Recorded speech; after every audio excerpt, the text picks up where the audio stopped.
Dear students, today we will discuss on the question comparison and answer writing.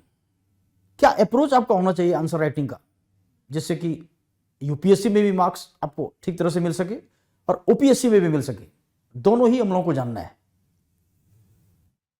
तो question comparison and answer writing approach.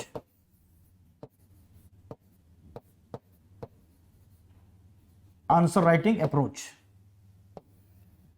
ये दोनों ही हम लोग आज देखेंगे. इसमें हमें दोनों ही डिस्कस करना है.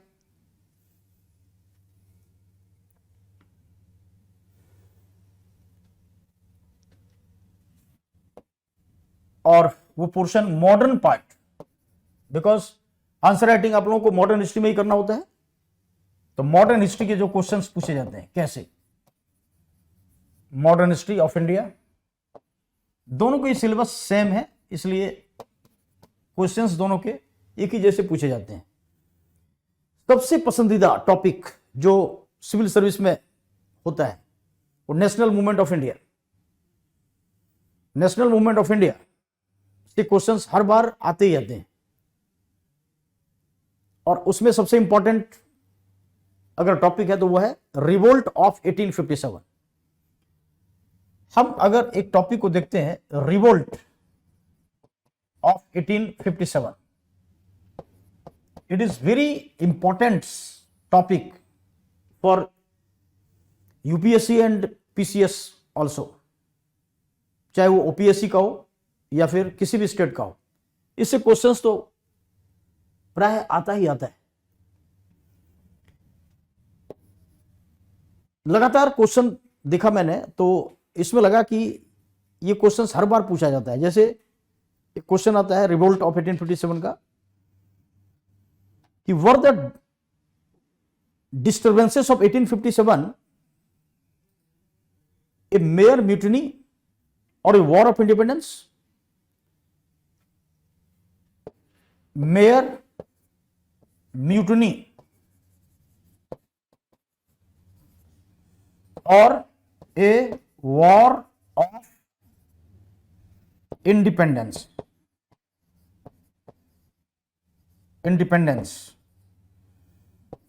ये क्वेश्चन बहुत बार पूछा गया है. And then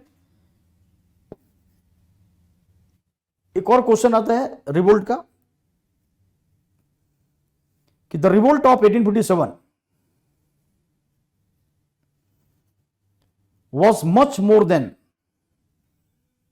a mere product of sepoy discontent. Sepoy discontent. Question है, the revolt of 1857 was much more than a mere product of sepoy discontent. Comment. तो सिपाही इट मीन्स कि इसमें एक दो तीन चीजें बहुत इंपॉर्टेंट होता है. वो कौन सा होता है? जैसे इसमें अगर हम रिवोल्ट ऑफ 1857 को जब डिस्कस करेंगे, रिवोल्ट ऑफ 1857, तो इसमें एक तो nature, the nature of the revolt, इस पर क्वेश्चंस बहुत अधिक इंपॉर्टेंट बनता है और हर बार ये क्वेश्चंस इससे पूछे जाते हैं. Is the revolt of 1857 a sepoy mutiny or war of independence? क्या ये सिपाही विद्रोह था या आजादी की लड़ाई थी? इसको मेंशन करना है, एक्सप्लेन करना है. फिर कॉजेस के बारे में भी क्वेश्चंस बहुत बार पूछे जाते हैं. Causes of the revolt of 1857, इसके कॉजेस के बारे में क्वेश्चंस कई बार पूछे जाते हैं। Explain the causes of the revolt of 1857, explain the British policies which were responsible for the revolt of 1857। तो इसमें हमें क्या क्या डिस्कस करना है, क्या क्या इसमें मेंशन करना है। थर्ड में इसके सेंटर्स भी आप लोगों को जानना है, सेंटर्स एंड लीडर्स, यानी ये एक्सपेंशन कहां तक हुआ था, ये कहां तक विस्तार हुआ, कौन कौन से सेंटर थे इसके, लीडर्स कौन कौन से थे, एंड देन रिजल्ट और कॉन्सिक्वेंसेस, रिजल्ट ऑफ द 1857। ये nature of the revolt, causes of the revolt, इसमें फिर एक्सटेंशन कहां तक होता है, एक्सपेंशन कहां तक हुआ ये रिवोल्ट, कौन कौन से सेंटर थे, लीडर्स कौन कौन से थे, एंड देन रिजल्ट और consequences of the revolt of 1857। इस तरह के क्वेश्चंस आते हैं। तो नेचर में हमें क्या डिस्कस करना है, नेचर में हमें बताना है कि किसने क्या कहा, why the revolt of 1857 is called sepoy mutiny, why this revolt was called Sepoy Mutiny. This statement was given by a British historian, Sir Lawrence. Nature of the revolt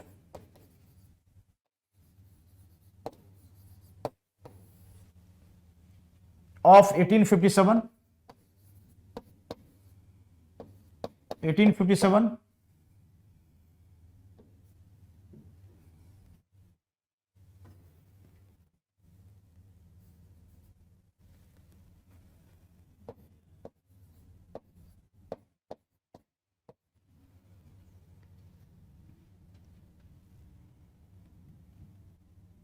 इसमें फर्स्ट में according to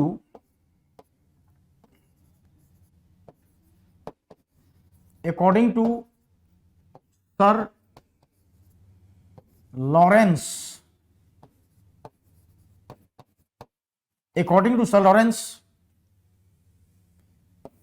he said about the revolt of 1857, it was a Sepoy mutiny. It was a Sepoy mutiny.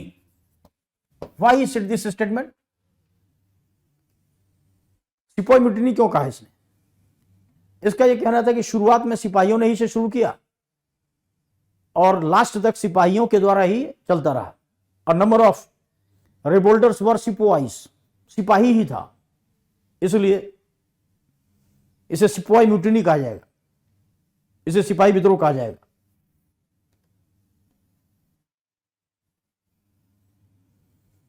तो सिपाही mutiny because this revolt was started by Mangal Pandey. Mangal Pandey was the soldier of the 34th Native Infantry at Barakpur in Bengal.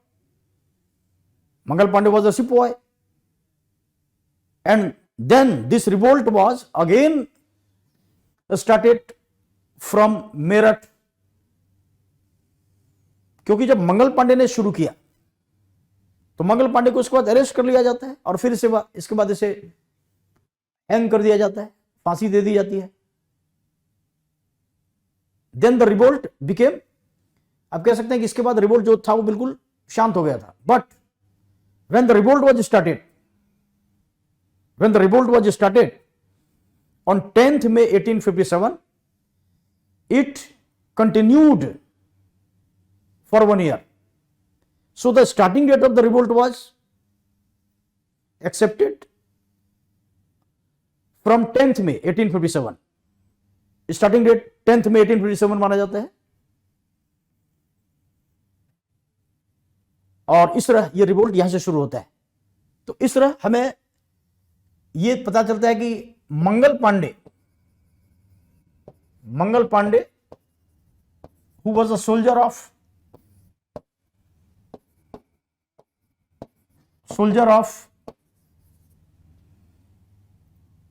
34th Native Infantry at Barrackpore इन बंगाल, बैरकपुर इन बंगाल सबसे पहले मंगल पांडे ने शुरू किया। This revolt was started by him on 29th March 1857। लेकिन मंगल पांडे ने revolt शुरू तो कर दिया, लेकिन इसे अरेस्ट कर लिया जाता है और फिर इसके बाद इन्हें फांसी की सजा हो जाती है। इसलिए रिवोल्ट कुछ समय के लिए बिल्कुल शांत पड़ गया, रुक गया। But when the revolt was started by the soldiers of Meerut on 10th May 1857, it continued till 1 year। 10th May को जब शुरू होता है, 10th May 1857 को जब ये शुरू होता है, कहां से?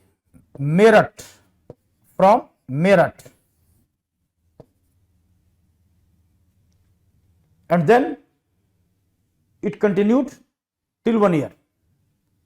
यहीं से स्टार्टिंग ईयर मानी जाती है, बिकॉज मंगल पांडे के अरेस्ट होने के बाद, हैंग होने के बाद रिवोल्ट शांत पड़ गया था। तो यहां पर भी मेरठ कौन था? ये मेरठ के जो लोग थे जिसने रिवोल्ट को शुरू किया, they were also soldiers of 3LC light cavalry. Meerut के सिपाही थे, 3LC के सिपाही थे। तो सिपाहियों ने इस रिवोल्ट को शुरू किया और सबसे अधिक नंबर में सिपाहियों ने ही इसमें पार्टिसिपेट किया। तो sir Lawrence called this revolt was called sepoy mutiny. But अगर हम आगे देखें तो इस रिवोल्ट के नेचर के बारे में एक स्टेटमेंट और आता है, और वो था according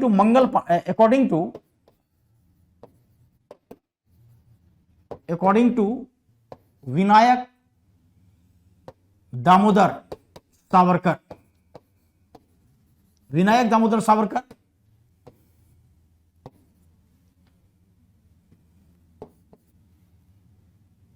called the revolt of 1857 was the first war of independence। First war of independence. VD Savarkar ने कहा कि यह फर्स्ट वॉर ऑफ इंडिपेंडेंस था, क्योंकि इसका यह कहना था, यह रिवोल्ट जो हुआ, वैसे तो फर्स्ट वॉर ऑफ इंडिपेंडेंस इसलिए कह सकते हैं क्योंकि पहली बार, फर्स्ट टाइम इतनी भारी संख्या में लोग एक जगह इकट्ठे हुए, and then the purpose of the people was common to boycott the British from their area. British को अपने एरिया से भगाना है, हटाना है।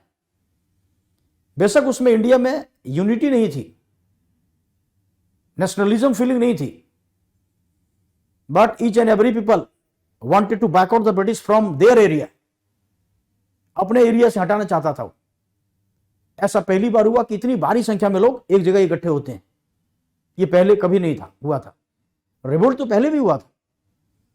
A number of revolts were held against the British, as the Sannyasi revolt was held against the British, Santhal revolt was held against the British before the revolt of 1857।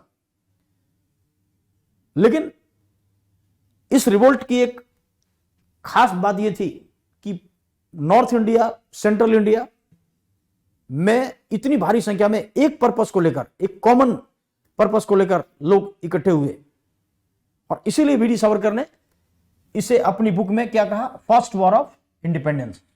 और इसी को most of the modern historian accepted this statement. इसे बहुत सारे जो modern historian है इसे accept करता है। S.N. Sen also supported this statement. V.D. Savarkar statement was supported by S.N. Sen. S.N. Sen was the historian of government. इन्हें सरकारी इतिहासकार कहा गया. गवर्नमेंट ने इन्हें अपॉइंट किया कि तुम रिवोल्ट के बारे में एक बुक लिखो, और फिर यह बुक लिखी गई. तो इस तरह हमें इसमें याद रखनी है. The V D Savarkar statement was supported by SN. Sen, while the third statement which was given by Benjamin Disraeli Benjamin Disraeli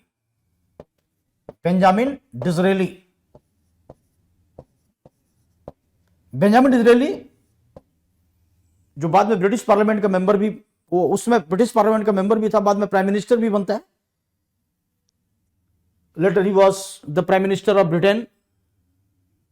That time he was the member of the British Parliament. उसने इस रिवोल्ट के बारे में House of Commons में discuss किया. And he said this revolt was called the national revolt. He called the revolt of 1857 as the national revolt. इसने इसे national revolt कहा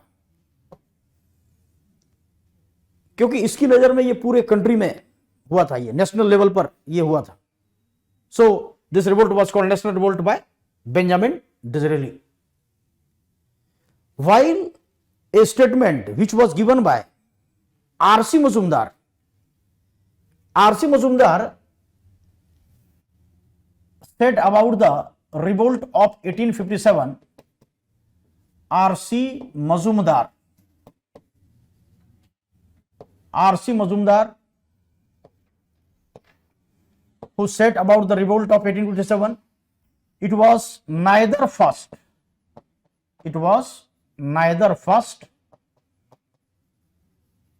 nor national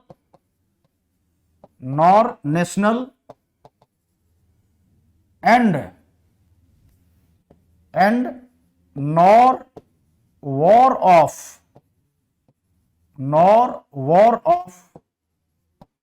independence.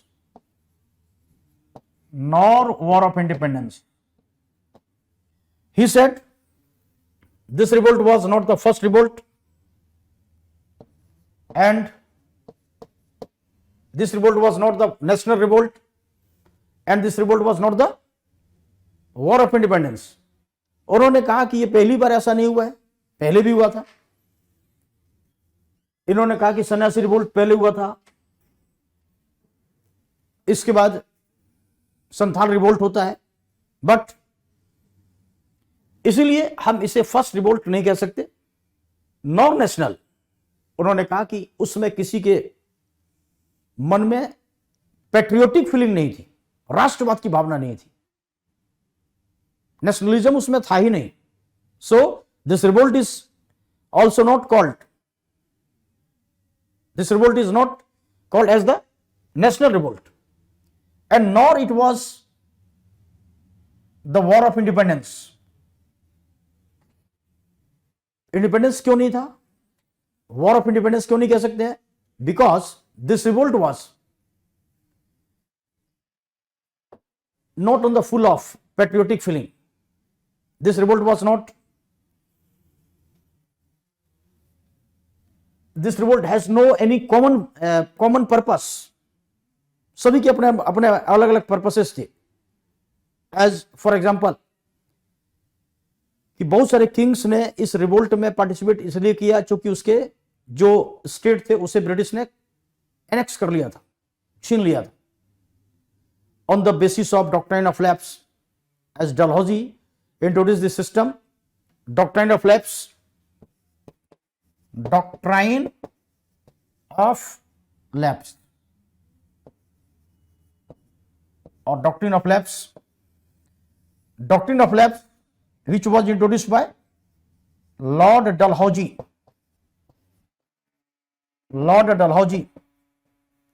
in 1848, and A number of states were annexed by him. Doctrine of lapse में उन्होंने क्या कहा?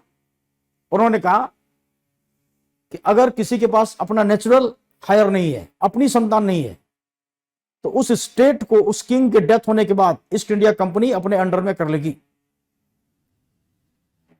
सो Dalhousie annexed more than 8 states during his period. His ruling period was from 1848 to 1856. During 8 years, he annexed more than 8 states.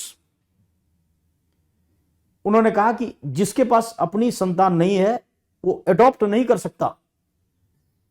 Under this policy, the adoption system was banned. No any king can adopt the.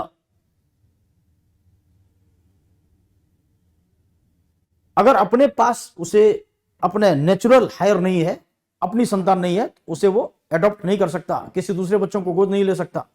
Adopted son was not accepted as the successor, and after death of king, his estate was annexed by British. तो इस तरह हमें याद रखना है कि doctrine of lapse जो डलहौजी के द्वारा शुरू किया गया था, इसमें उसने 1848 से शुरू किया और 1856 तक ये सिस्टम उसका चलता रहा और बहुत सारे स्टेट को कैप्चर कर लिया. तो अकॉर्डिंग टू आरसी मजूमदार कि the people of that time has no any common purpose नहीं था. बहुतों के स्टेट को कैप्चर होने के बाद वो रिवोल्ट के लिए तैयार हो गया. बहुतों के स्टेट को एनेक्स कर लिया गया because they had no any natural heir, और उसके पास अपनी संतान नहीं थी, उसे कैप्चर कर लिया. बहुतों के जमींदारों की जमींदारी छीन ली गई तो उसने रिवोल्ट कर दिया. जिसकी जमींदारी नहीं छीनी गई वो ब्रिटिश के सपोर्ट में था. सो कॉमन फीलिंग नहीं होने के कारण, नेशनलिज्म नहीं होने के कारण और फर्स्ट बार ऐसा रिवोल्ट नहीं होने के कारण उन्होंने क्या कहा कि that is neither first nor national and nor war of independence. तो इस तरह ये नेचर ऑफ द रिवोल्ट में हम लोगों को ये याद रखनी है. ये नेचर ऑफ द रिवोल्ट के बारे में क्वेश्चंस कई बार यूपीएससी में भी आया है और ओपीएससी में भी ये क्वेश्चंस पूछे गए. तो आपको इसी तरह डिटेल में कॉजेस के बारे में भी जानना है, इसके कॉजेस क्या क्या थे. अब कॉजेस के बारे में अगर हम डिस्कस करते हैं तो इसके causes of the revolt of 1857.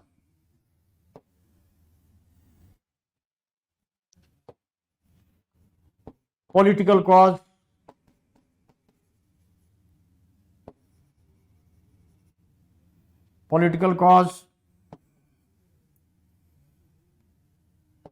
social and religious cause,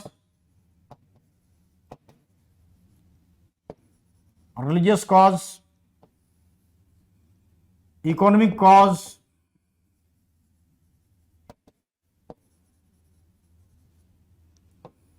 military cause,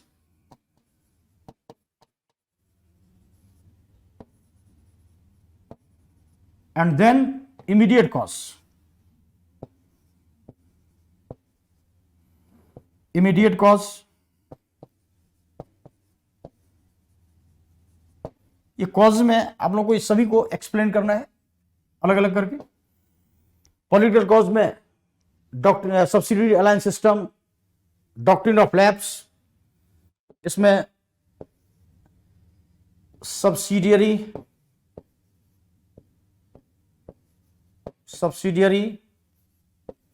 alliance system, subsidiary alliance system, doctrine of lapse,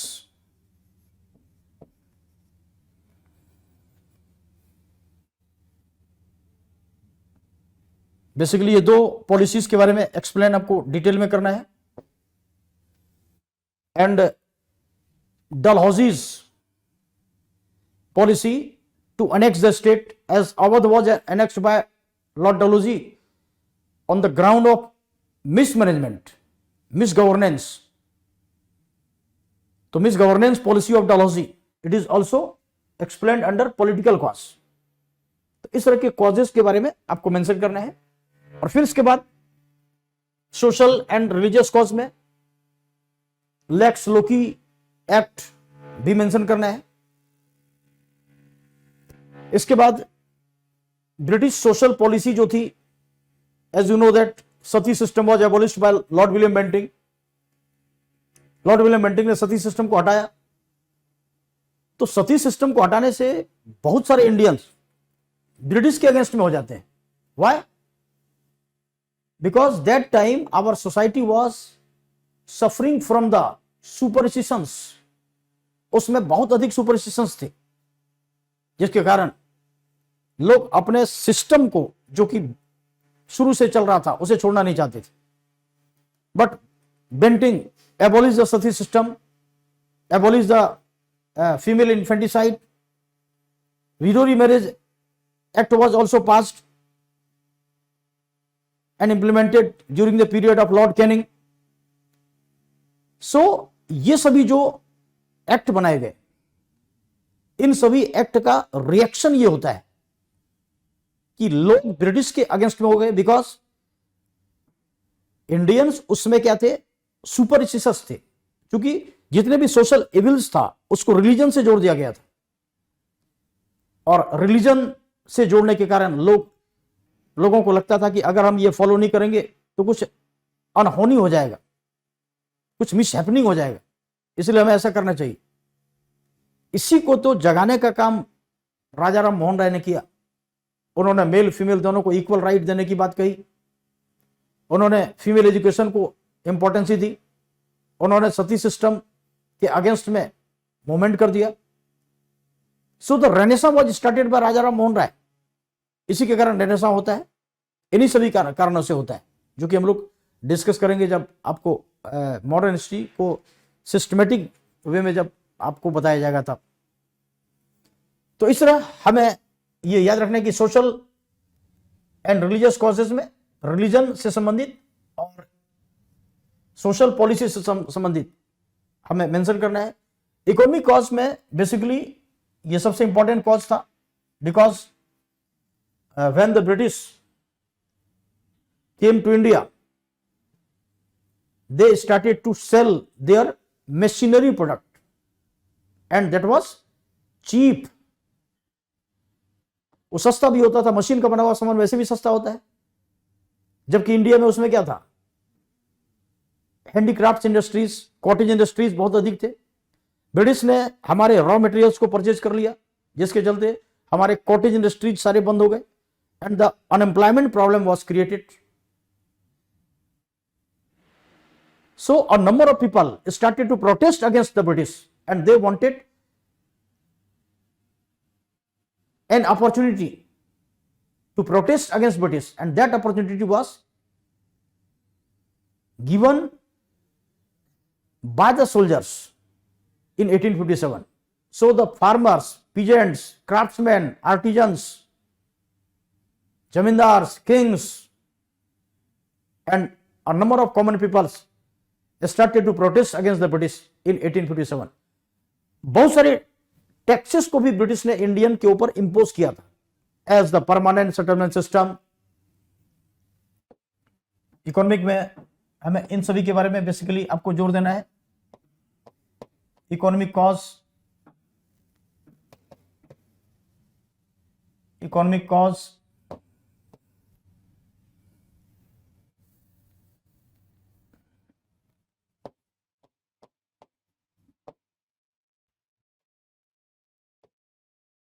economic cause।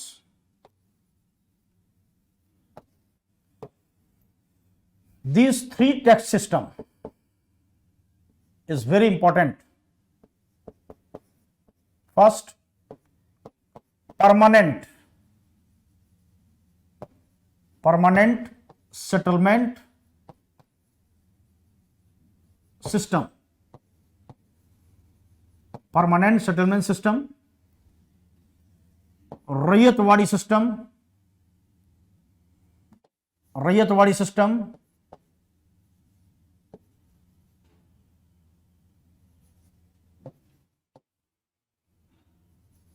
Ryotwari system,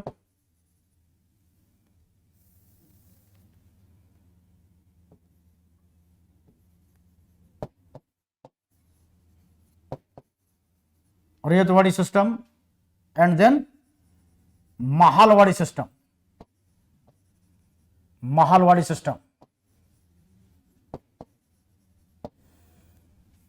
These three tax systems were based on the agricultural economy, and these are the land revenue system which was introduced by British. इन तीनों को British ने शुरू किया था. ये land revenue system था, permanent settlement system which was implemented in Bengal, Bihar and Odisha. Bengal, Bihar and Odisha.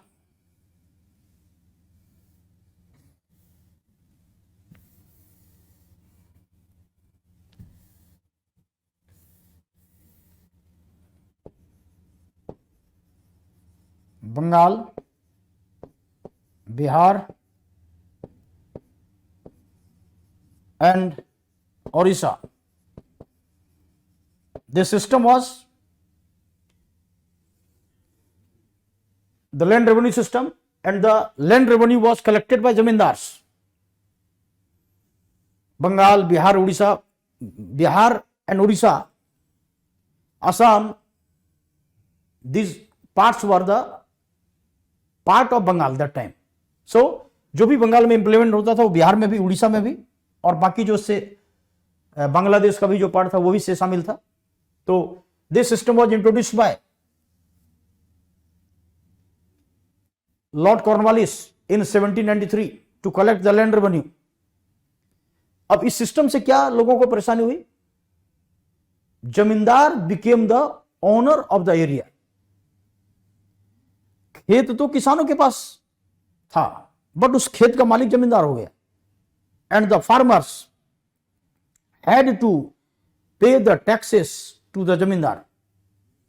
Zamindari system was not hereditary, hereditary नहीं था. So the zamindari system, this system was also known as zamindari system. So the zamindari system was also called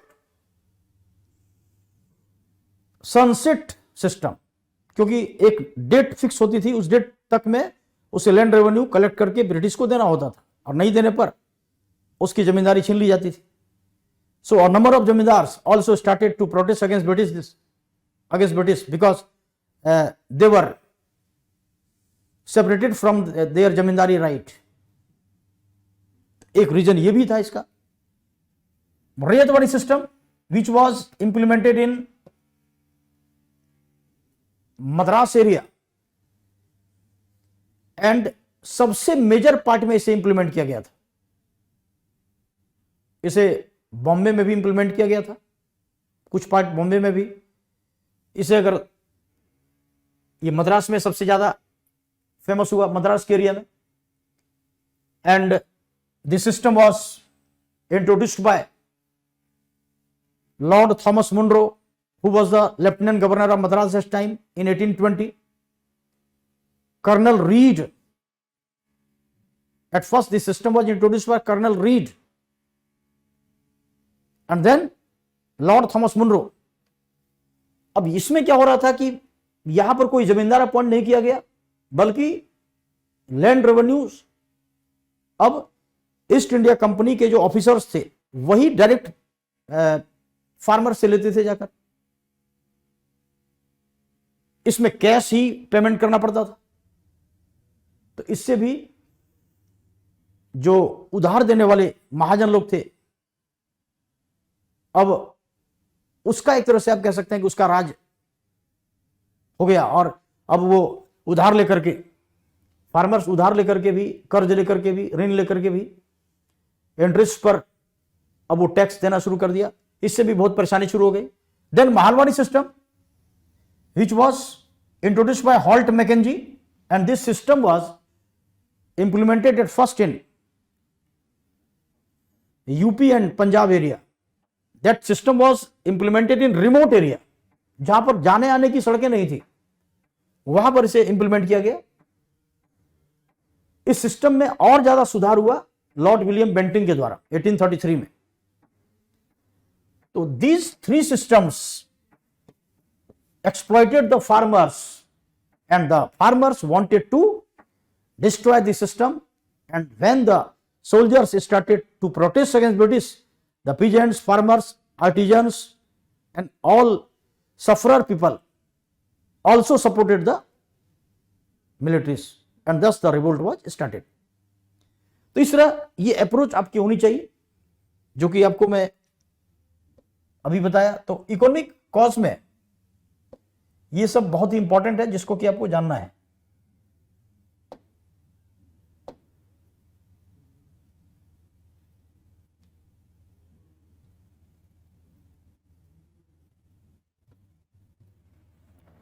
इसके बाद next जो causes है, military cause, चूंकि military तो main role उसी का था। फिर इमीडिएट कॉज में ग्रीस कार्टिजेस, चर्बी वाला कारतूस। तो इस तरह आप लोगों को क्वेश्चन का आंसर डिटेल में लिखना है। तो सबसे पहले इंट्रोडक्शन, जब भी आप कोई आंसर राइटिंग करते हैं, तो आंसर राइटिंग में first introduction is the most important part of the answer writing. Introduction में एक ब्रीफ, आपको हर जो भी क्वेश्चन पूछा गया है वो ब्रीफ आपको बताना है, एक ब्रीफ इंफॉर्मेशन आपको देना है। Then second part, main body of the question. अब जैसे रिवोल्ट ऑफ 1857 में सबसे पहले तो रिवोल्ट के बारे में ऊपर में इंट्रोडक्शन बताना है, फिर कॉजेस के बारे में, ये मेन बॉडी में आ जाएगा। Then conclusion is also very important. Without conclusion and introduction, your answer writing would not be completed. So these three parts of the answer writing are very important. इसको आपको ध्यान में रखना है। अब ऐसे ही हम लोग और भी बहुत सारे तरह के इंफॉर्मेशंस डिस्कस करते रहेंगे, डिटेल में आपको सारी बातें बताई जाएगी। तो आपने अभी क्या देखा कि किस तरह क्वेश्चंस आते हैं यूपीएससी में भी और ओपीएससी में भी, और दोनों के आंसर सेम जैसे ही होते हैं, कोई अलग नहीं होता है। बस यूपीएससी की का प्रिपरेशन अगर आप कर रहे हैं तो ओपीएससी भी आएगा, और ओपीएससी के क्वेश्चंस जो भी हैं वो भी आपको बताए जाएंगे। तो इस तरह हम लोग इसी तरह डिस्कस करते रहेंगे। फिर अगली क्लास में मिलते हैं। आज यहीं तक, थैंक यू वेरी मच।